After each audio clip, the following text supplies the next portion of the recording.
is hard to know which is more astonishing, that John McCain does not outright deny he told a joke in 1986 about a woman who enjoyed being raped by a gorilla, or the defense that McCain's campaign offered today for that joke and others.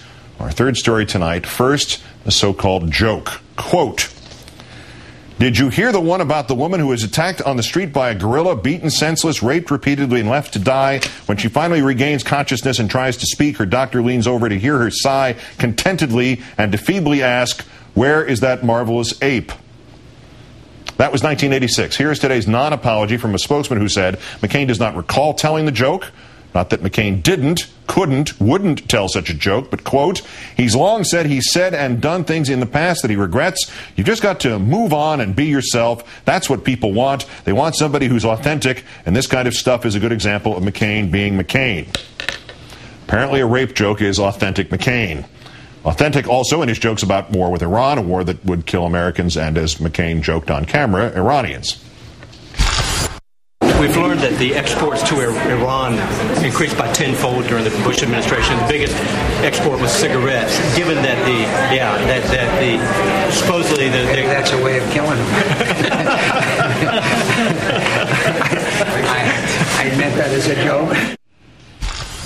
McCain is often praised for self-deprecation. He now also has a record of picking on those who were close to him, his own staff, and those unable or less able to defend themselves, the elderly, even before he began to join their ranks. And frequently, it seems, women, including not only his own wife with an "I stopped beating my wife" line earlier this year, with an unrepeatable word years ago, which he denies, but also, as we mentioned, rape victims and even an 18-year-old.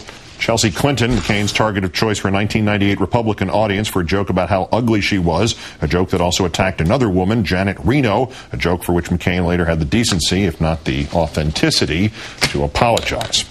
Let's turn now to MSNBC political analyst Rachel Maddow, host of her own program weeknights on Air America. Good evening, Rachel. Hi, Keith.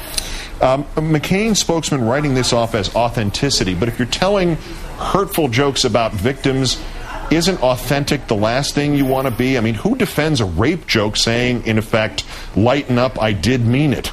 You know, I interviewed Ben Smith from Politico.com about this today. I called him specifically to ask about that because I almost couldn't believe that that would be a campaign's response to something like this. That a campaign would respond to their candidate being accused of having joked about how much women love being raped by saying, "That just shows how authentic he is. That's just McCain being McCain."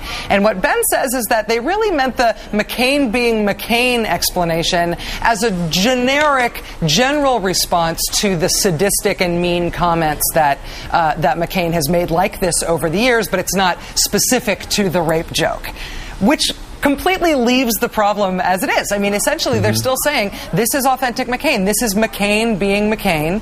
And if you want him to be president, you should know that he likes to pick on women and mock 18-year-old girls for their looks. It implies that they think that his sort of sadistic streak is part of what we ought to like about him. Well, that's called appealing to the base. Yesterday, McCain was asked whether he would fill out the NAACP survey. He said he fills out literally every survey. It was a quote, literally. But not the AFL-CIO survey on working family issues, not the American Association of People with Disabilities survey, has not responded, not even the survey from Project Vote Smart, which was one of the groups he sat on their board until he refused to answer their survey. If you throw in the rest of that record and the pastors he threw under the bus, where is he in terms of authenticity capital? How much does he actually have at this point? You know, if anybody's interested, there is a kind of fascinating presidential campaign that could use some reporting right now, because it involves a candidate who changed his position on Bush's tax cuts, who changed his own lauded position on immigration reform, who changed his position on whether or not U.S. troops should leave Iraq if the Iraqi government ever asked us to, changed his position on whether Afghanistan needs more troops, who changed his position on torture, who changed his position on which football team's linemen he named when telling his torturers something to put them off the scent of the real names of his squadron. If you're trying to catalog John McCain's authenticity as a candidate, there is a fabulous collapse happening right now in American politics that is just waiting to be cataloged if anybody's interested in covering it. All right, well, let's say I'm not, and I'm more interested in where he stands actually in terms of women's groups and women's issues. When this joke came to light back in 1986, at that point, even then, women's groups were associating it with his then poor record on those issues. Has he improved on the substance in the intervening, decades? Well, he's improved to the extent that sometimes the things that he is saying and his campaign are saying that are not true about his record, sometimes those falsehoods about his record are better. For example, Carly Fiorina recently said that John McCain would support requiring insurance companies to cover contraception if they also covered Viagra. She implied that McCain would support that. Turns out he voted against that.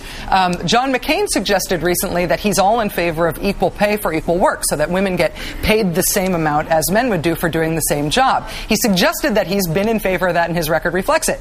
Problem is that he's voted against that every time he's had the chance to do so. So his falsehoods about his record are getting better for women all the time. What he's actually done and his actual positions aren't improving. And of course, lastly, the WWTMD question. What would the media do if this had been a joke from 1986 that suddenly came to the surface that had been told by B. Obama? We would be in 24-hour special coverage right now, right? Just trying to keep up with the media juggernaut on this. I mean, what we've seen so far to compare this to in terms of something crude is Jesse Jackson saying something off camera about Barack Obama, and that gets 4 days plus of coverage. For something like this, it's here, or you got to check the blogs. Rachel Maddow of MSNBC and Air America, who may now repeat that old advertising punchline, I got my job through the New York Times. Thanks, Rachel. Thank you, Keith.